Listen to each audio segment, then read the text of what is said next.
In this video, we will discuss adding and subtracting fractions. Now,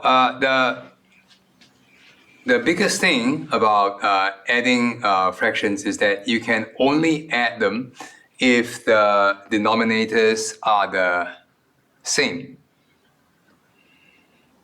So you can see in this case, in examples 4a and 13a, the reason why there's a letter next to the question number is because these aren't exactly the same questions that are in the worksheet. So if you see 4a, for example, 4a would be a question that looks like question 4, not exactly.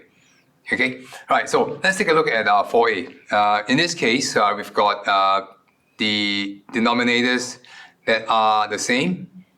And in 13a, we have the denominators that are the same as well. So with these, you can go ahead and add the fractions by either adding the numerators or performing subtraction with the numerators. Okay, so in this case, we've got 7 lots of 1 over 5 plus 8 lots of 1 over 5. So altogether, we have 15 lots. So 7 plus 8, 7 plus 8, that's 15 over 5, and that results in 15 out of 5. Now, as you know, this simplifies to 3 over 1 because 3 5s go into 15, so that simplifies to 3. All right, let's take a look at question 13a. This time we have a subtraction going on.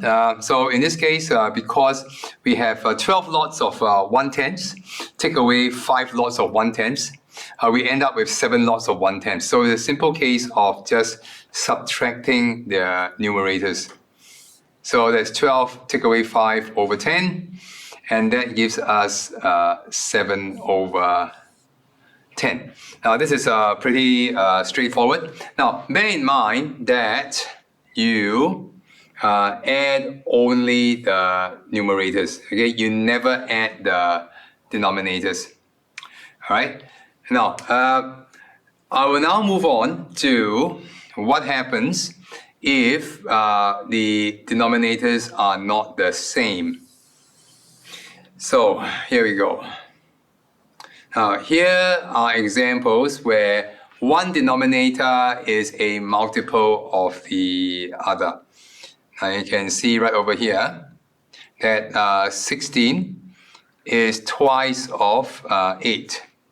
All right, so the key thing in situations where the denominators are not the same is to make the denominators the same by changing them to their lowest common multiple. Now you can see over here that 16 is a multiple of 8, and so to turn 8 into 16, I just multiply 8 by 2.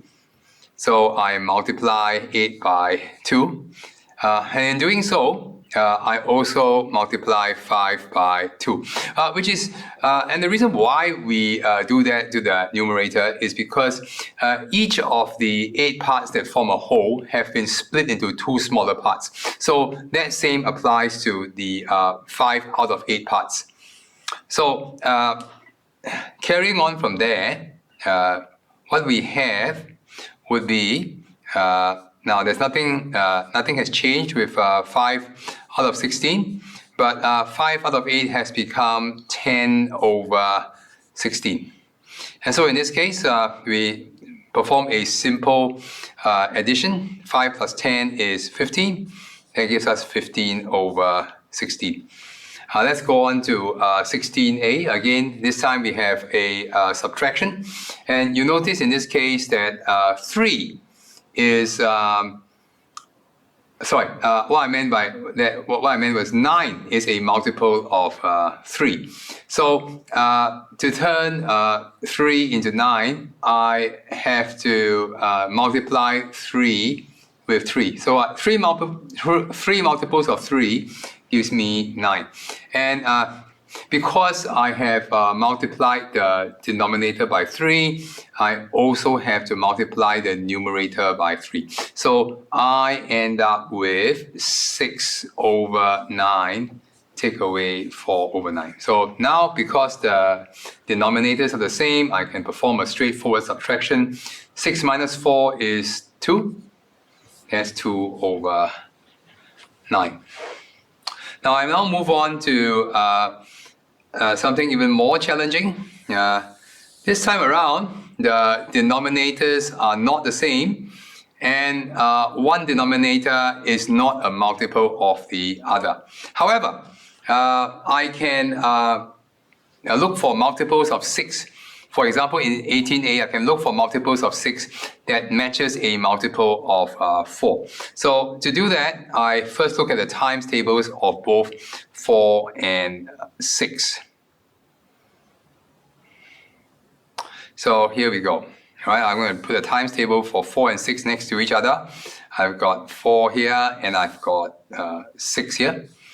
And I've got the 4 times 1. You're going to get a few multiples there. All right, so 4 times 1 gives me 4, 2 times 4 gives me 8, 3 times 4 gives me 12, 4 times 4 gives me 16. Similar for 6, 1 times 6 gives me 6, 2 times 6 gives me 12. Now straight away, you can see now that there is a multiple of 4 that matches a multiple of 6. All right, so both 4 and 6 have a lowest common multiple, which is 12. So to change 4 into 12, I have to multiply by 3. So 4 times 3, that gives me 12. And because I have multiplied the denominator by 3, I also multiply the top by 3. As for 6, we can see that 6 times of 2 gives me 12, or 2 times 6 gives me 12. So I multiply my 6 by 2, and similarly, I multiply my 5 by 2. So now what I end up now is 3 times 3 gives me 9. There's 9 over 12, plus 5 times 2 gives me 10, and there's 10 over 12. Now if I add that together, I get 19 out of 12.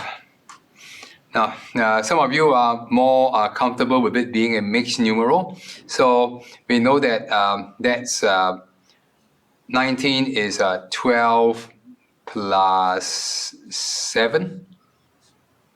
Okay, so there's 12 out of 12 plus 7 out of 12. That gives me 1 and 7 over 12. All right, let's go straight ahead now to 23a. This time around, I have 2 out of 15 plus 5 out of 12. Again, I create a times table for both 15 and 12. All right, I'm going to put my 12 here, I'm going to put my 15 here. All right, so I'm going to put my multiples there, and we see if we can get there. So I've got 12 times 1 is 12, 12 times 2 is 24, 3 times 12 is 36, 4 times 12 is 48, 5 times 12 is 60.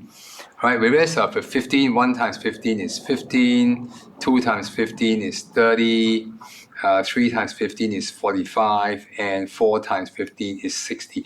Now straight away, you can see that there is a multiple of 12 that matches a multiple of 15. And so 60 is the lowest common multiple of 12 and 15. So to form 60, from 12, I must multiply by 5. So I'll go and multiply by 5 over here, multiply by 5, and with 15, I know that I have to multiply with 4 to give me 60. So 15 times 4 gives me 60, 2 times 4, that gives me 8. So ultimately, this is what I have now. I have 8 over 60 plus 25 over 60, which adds up to 33 over 60. Now, you can see that this fraction can be simplified. I can divide 33 by 3, and I can divide 60 by 3. So I end up with 11 over 12. Sorry, 11 over 20.